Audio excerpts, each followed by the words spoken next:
여러분 안녕하십니까? 포항 MBC 뉴스입니다. 황사에 스모그가 겹치며 오늘까지는 대기질이 좋지 못하겠습니다. 다만 추위는 한결 더 풀려서 현재 포항의 기온은 4도, 한낮에는 12도까지 올라 평년 수준을 크게 웃돌겠습니다. 조주경 기상캐스터입니다.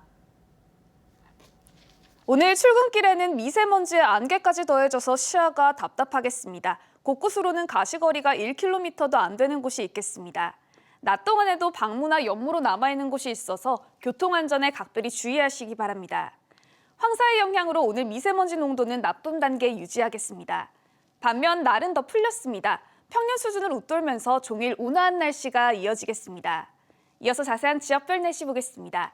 오늘 경북 동해안의 하늘은 맑겠습니다. 낮 최고 기온 9도에서 12도로 평년 수준을 5도 이상 크게 웃돌겠습니다. 울릉도와 독도의 하늘도 맑겠습니다. 한낮 기온 7도로 예상됩니다. 동해 중부 해상의 바다는 3m까지 일겠고 동해 남부 해상에서는 2m로 비교적 잔잔하게 일겠습니다. 당분간 기온은 조금씩 풀리겠지만 주말 사이에 반짝 추위가 이어지겠습니다. 날씨였습니다. 포항 문화방송이 연속 보도한 월성원전 부진의 삼중수소 검출 문제와 관련해 제기된 의혹이 속속 사실로 확인되고 있습니다. 더불어민주당이 이번 사태와 관련해 지난 11일 한수원 관계자를 불러 현안 보고를 받았는데 원전 부지 전체가 삼중수소에 오염됐고 고준위 핵폐기물을 보관하는 사용 후 해결료 저장 수조에는 심각한 문제가 있다는 사실을 모두 확인했습니다. 장미쁨 기자가 보도합니다. 이번 사건은 20, 30년 동안 가동해온 노후 원전의 총체적 문제가 드러난 사건입니다. 수명을 다한 원전은 아무리 고친다 한들 새 것이 될 수 없습니다. 민주당 의원 34명은 국회에서 기자회견을 열고 이번 사태로 노후 원전의 총체적 부실이 드러났다고 주장했습니다. 특히 민주당은 고준위 핵폐기물을 보관하는 월성원전 사용 후 핵연료 저장조의 손상이 의심된다는 의혹에 대해서도 사실이라고 밝혔습니다. 월성 4호기 사용 후 핵연료 저장조의 경우 유독 인공 방사성 물질인 감마 핵종이 검출된 데다 2010년부터 9년간 4차례에 걸쳐 끊임없이 보수가 진행된 것으로 밝혀져 오염수 누출 가능성이 매우 높다는 겁니다. 아마 균열이 있어서 지진 등으로 인한 균열이 있어서 그 사이로 감마 핵종이 새나간 것 아닌가 그렇게 추정이 됩니다. 민주당은 월성원전 사용 후 핵연료 저장조의 방수 역할을 하는 에폭시 라이너의 두께가 고작 1mm밖에 되지 않는다는 사실도 새롭게 확인했습니다. 다른 원전은 저장 수조에 스테인리스 스틸을 사용하는데 유독 월성원전만 재질이 취약한 에폭시 라이너를 사용하고 있다며 결과적으로 월성원전에서만 최근 3년간 에폭시 라이너 손상이 모두 502건이나 발생했다고 밝혔습니다. 더구나 1978년에 건설된 월성 1호기의 경우 오염수 외부 확산을 막는 차수벽이 콘크리트가 아닌 점토로 만들어져 있다는 충격적인 사실도 이번에 드러났습니다. 월성 1호기의 경우 점토, 즉 흙으로 만들어져 있는 것이 확인되었습니다. 한수원은 월성 1호기 차수벽의 건전성을 확인한 적도 없고 확인하기도 어려운 상황이라고 얘기합니다. 방사성 물질에 오염된 월성원전 지하수가 원전 핵심 시설에서 누출된 것이라는 의혹이 속속 확인되면서 이에 대한 전면적인 조사를 요구하는 목소리도 커지고 있습니다. MBC 뉴스 장미쁨입니다. 포항시와 울산광역시 북구 등 전국 16개 시군으로 구성된 전국 원전 인근 지역 동맹이 월성원전 삼중수소 검출 사태와 관련해 정확한 진상규명과 대책 마련을 촉구했습니다. 이들은 월성원전 삼중수소가 2019년 어떤 원인으로 71만 3천 베크렐이나 검출됐는지 명확한 원인 분석과 대책이 시급한데도 한수원은 모호한 언어로 국민들을 혼란스럽게 만들고 있다며 원전 인근 지역 314만 국민들은 모멸감을 느낀다고 비판했습니다. 또 한수원이 지난해 태풍으로 인한 원전 셧다운 사태 때에도 공기 중 염분이 특정 설비에 침투됐다고 말한 것처럼 한수원은 이번에도 공기 중 삼중수소가 전이됐을 가능성이 높다고 주장하고 있습니다. 또한 이들은 한수원이 원인 분석이 어려운 상황에 대해서는 모든 원인을 공기 탓으로 미루고 있다고 비판했습니다. 특히 원전 인근 지역동맹은 이번 사태와 관련해 한수원 셀프 조사가 아닌 민관 합동조사단에 의한 원인 분석과 재발 방지 대책이 시급하다며 사용 후 해결료 임시 저장고인 넥스터 문제를 포함한 원전 정책에 인근 지역 시군의 의견을 반영하는 제도 개선도 시급하다고 밝혔습니다. 지난달 2건의 산재 사망 사고가 연달아 발생한 포스코 포항제철소에 대한 노동부 감독 결과가 나왔습니다. 기본적인 안전난간 미설치 등 총 300여 건의 산업안전보건법 위반 사항이 무더기로 적발됐습니다. 박성아 기자가 보도합니다. 지난달 9일 포스코 포항제철소에서 60대 하청업체 노동자 홍모 씨가 집진기 배관 안으로 빨려 들어가 숨졌습니다. 사고 당시 작업 중 꺼져 있어야 하는 고온 고압의 집진기가 켜져 있었다는 사실이 확인되면서 명백한 인재라는 비판이 일었습니다. 발판도 없어서 안전장치도 안 되고 있었고 안전 작업 지시자도 없었고 이것만 갖고도 이거 명백히 산업안전보건법을 위반했고요. 홍 씨가 숨진 지 2주 뒤 포항제철소에선 또 한 명의 하청 노동자 정모 씨가 오토바이를 타고 출근하던 중 25톤 덤프트럭에 깔려 목숨을 잃었습니다. 신호등조차 설치하지 않은 제철소의 부실한 안전관리가 문제로 지적됐습니다. 신호등이 있거나 따로 경고 같은 건 따로 부착되어 있지 않고 그 위치는 또 사고 위치는 더 그렇습니다. 조명등이 일부 설치되어 있더라도 전체가 다 어둡습니다. 일단. 포항제철소에 대한 3주간의 감독 끝에 노동부는 총 331건의 산업안전보건법 위반 사항을 적발했습니다. 특수건강검진 미실시 등 관리 조치가 미흡했던 111건에 대해서는 원청인 포스코에 8,600만 원, 협력업체에 2억 2,100만 원의 과태료를 부과할 예정입니다. 또 제철소 내 도로에 대한 문제점도 도로교통공단의 개선 의견을 받아 행정 권고할 방침입니다. 사법적인 조치도 예고했습니다. 노동부는 특히 위반 사항이 엄중한 220건에 대해서는 포항제철소와 협력업체 책임자, 법인을 형사 입건할 예정입니다. 안전난간 미설치 등 추락과 끼임 사고의 위험을 방지하지 않아 노동 안전과 관련해 적발된 부분입니다. 포항제철소에 더 이상 사망사고 발생하지 않도록 자체 안전점검 강화 등 적극적인 사고 예방 활동에 최선을 다해야 될 것입니다. 하지만 노동자들은 이번에도 솜방망이 처벌이 반복될 것이라고 우려합니다. 지금까지 관리자 한 번 제대로 처벌된 적이 없습니다. 거의 벌금형으로 다 마무리되어 왔던 것이 현실. 한편 앞서 지난달 3명의 노동자가 사망한 포스코 광양제철소에서는 740여 건의 위반 사항이 적발됐습니다. MBC 뉴스 박성아입니다. 현대제철 포항공장 노조가 임금단체 협상 결렬에 따라 어제부터 48시간 총파업에 들어갔습니다. 금속노조 현대제철지회는 지난해 15차례에 걸쳐 진행한 임금단체 협상에서 기본급 인상 등에 대한 노사의 입장차가 좁혀지지 않아 총파업에 들어갔다고 밝혔습니다. 앞서 현대제철 노조는 지난해 11월 전체 조합원들을 대상으로 한 찬반 투표에서 87%의 찬성률로 파업을 가결했습니다. 코로나19 확산으로 생계를 위협받고 있는 소상공인과 자영업자를 위한 정부의 3차 재난지원금이 지급되고 있는데요. 가뭄의 단비 같지만 피해 규모에 비해 턱없이 부족한 게 현실입니다. 추가 재원 마련이 쉽지 않은 상황이지만 어려운 사정을 조금이나마 덜어줄 수 있는 정책적인 지원이 더 필요해 보입니다. 이상원 기자가 보도합니다. 대구시 동구 율화지구에서 노래 연습장을 운영하는 정원수 씨. 임대료와 전기요금, 관리비 등으로 한 달 평균 600만 원이 들지만 최근 한 달 동안 수입이 거의 없었습니다. 이번에 받은 3차 재난지원금 200만 원으로는 턱없이 부족해 결국 적금을 깼습니다. 저 같은 경우에는 한 달에 6,700만 원 무조건 고정적으로 나가니까 200만 원 있어도 그만 없어도 그만 뭐 다른 데서 어차피 돈을 땡겨와야 낼 수 있지. 근데 이거는 임대료도 안 되고 뭐 월 다른 우리 관리비도 안 됩니다. 관리비도 안 됩니다. 다른 소상공인 자영업자도 사정은 마찬가지. 모자란 돈은 금융기관에서 빌려야 할 형편입니다. 코로나19가 언제 끝날지 모르는 상황이라 자금 규모는 여유 있게, 갚는 시기는 최대한 천천히 해달라는 것이 이들의 하소연입니다.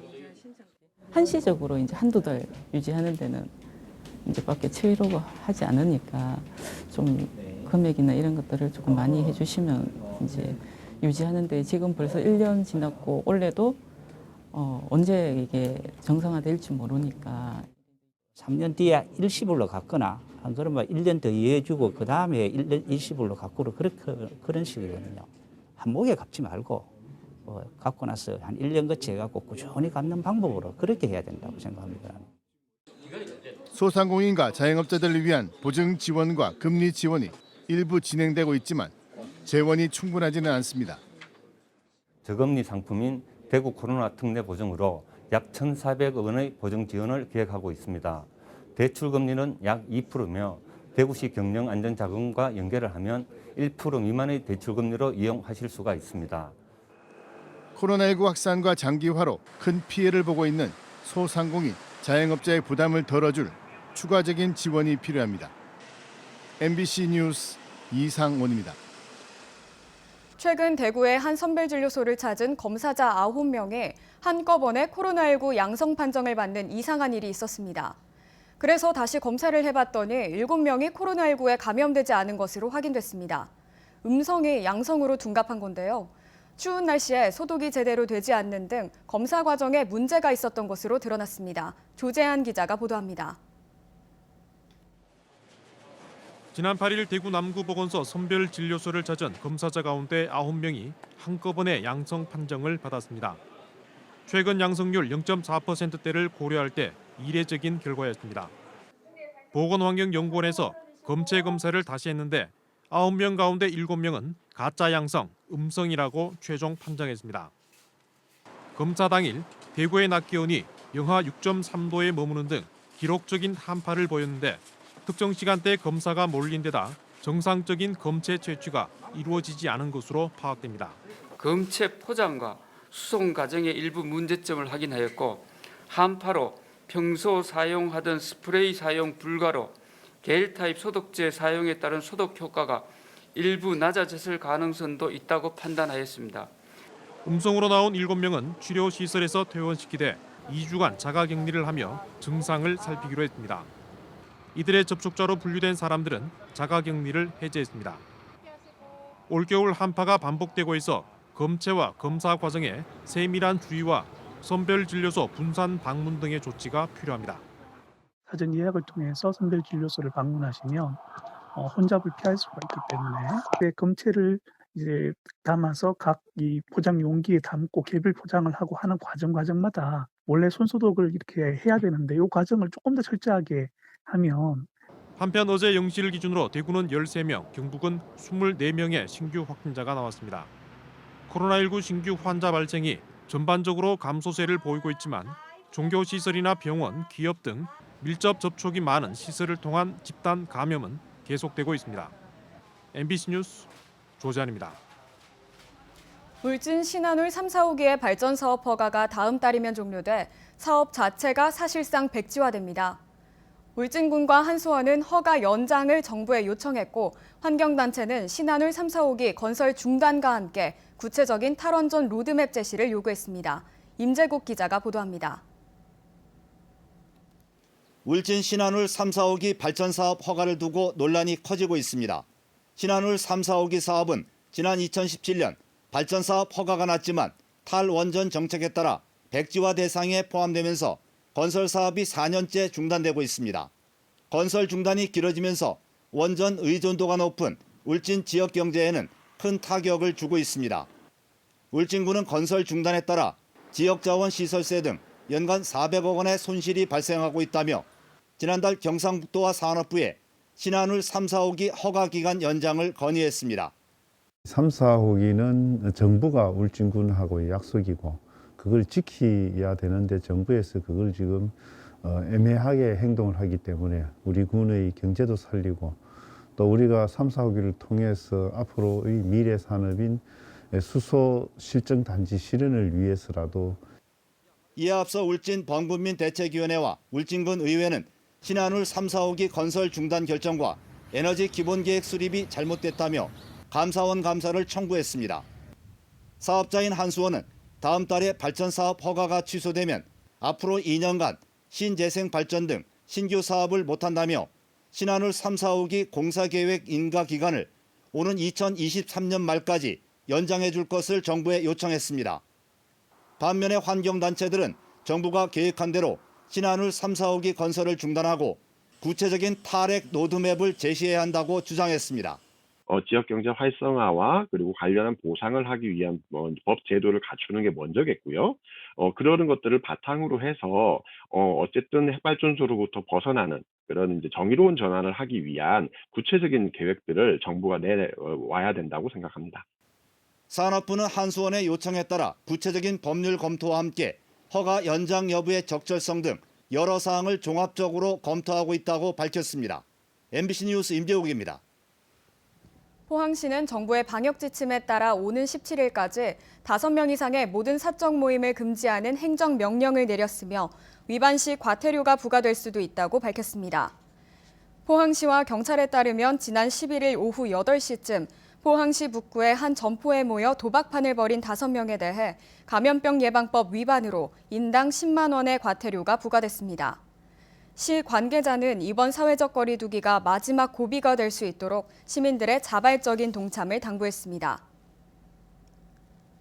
희망 2021 나눔 캠페인에 이웃돕기 성금을 보내주신 분들입니다. 현대기전 주식회사 백수월 대표 1,000만 원, 주식회사 창신상하 대표의 직원 일동 500만 원, 경북 여성기업인 협의회 경주시회 300만 원, 경주시 아우름봉사회 100만 원, 상위군경회 경주시지회 이상우 지회장회 회원 일동 72만 원, 울진군 남오주철 대표 김정규 씨 50만 원, 영덕군 통합관제센터 직원 일동 35만 원, 울릉군 우산가스 30만 원, 영덕군 큰사랑약국 조동현 씨 30만 원, 성균관 유도회 경주시 양남지회 30만 원, 경주시 현곡면 내태일이 동민일동 30만 원, 영덕군 축산면 그린영덕 21 추진협의회 10만 원, 영덕군 영덕읍 화수일이 노인회 10만 원, 구웅림시 50만 원, 구룡포 병포삼리 새마을 부녀회 10만 원, 철거나라 이영준 씨 6만 880원입니다. 성금을 보내주신 분들께 감사드립니다. 경주시는 지난해 코로나19 확산으로 중단했던 시민과의 대화를 올해 재개하기로 했습니다. 다만 비대면 방침에 따라 안건은 23개 읍면동별로 사전에 서면으로 접수받아 익명이나 단순 민원, 개인 간 분쟁 등은 제외하고 정식으로 제출된 민원에 대해서는 시장의 현장 방문과 소규모 간담회를 통해 해소할 계획입니다.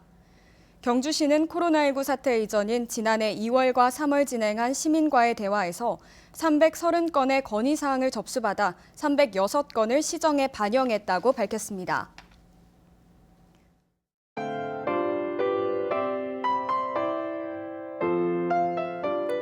오늘 출근길에는 미세먼지의 안개까지 더해져서 시야가 답답하겠습니다. 곳곳으로는 가시거리가 1km도 안 되는 곳이 있겠습니다. 낮 동안에도 방무나 연무로 남아있는 곳이 있어서 교통안전에 각별히 주의하시기 바랍니다. 황사의 영향으로 오늘 미세먼지 농도는 나쁨 단계에 유지하겠습니다. 반면 날은 더 풀렸습니다. 평년 수준을 웃돌면서 종일 온화한 날씨가 이어지겠습니다. 이어서 자세한 지역별 날씨 보겠습니다.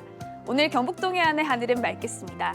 낮 최고 기온 9도에서 12도로 평년 수준을 5도 이상 크게 웃돌겠습니다. 울릉도와 독도의 하늘도 맑겠습니다. 한낮 기온 7도로 예상됩니다. 동해 중부 해상의 바다는 3m까지 일겠고 동해 남부 해상에서는 2m로 비교적 잔잔하게 일겠습니다. 당분간 기온은 조금씩 풀리겠지만 주말 사이에 반짝 추위가 이어지겠습니다. 날씨였습니다. 이상으로 포항 MBC 뉴스를 마칩니다. 여러분 고맙습니다.